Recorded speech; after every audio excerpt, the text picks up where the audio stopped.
Design. When you picture a streaming video player, you might call to mind a sleek, flat square no more than an inch or two high, or a small hockey puck-shaped plastic box. Nvidia Shield isn't quite like either of those. Nvidia eschewed traditional design years ago and has developed its own style for the Shield that's neither round nor flat, but an interesting mix of crisscrossing lines, unique slants and stark angles.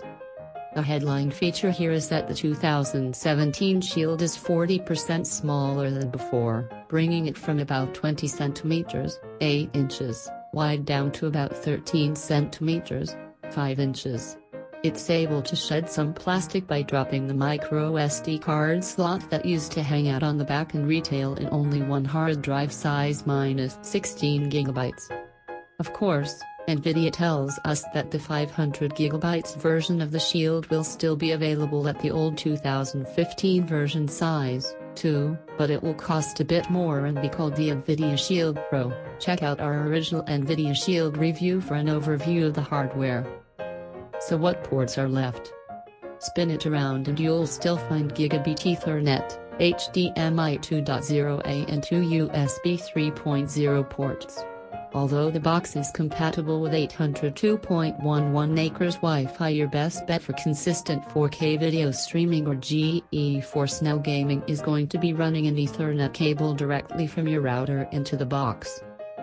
All that said, its diminutive stature actually makes the console smaller than the included controller, something which has also gotten a facelift for the new year.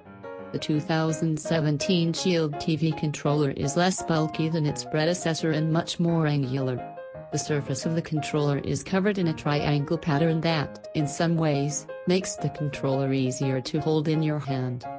These new controllers won't offer the touchpad that you would find on the ones that shipped with the original Shield, and that's because Nvidia said those were a holdover relic from the web browser on your TV craze. That said, you can still use the original gamepads with the 2017 Shield should you have any of them laying around. And while the latest controllers say goodbye to the touchpad, you can still find a built-in microphone on each and every controller.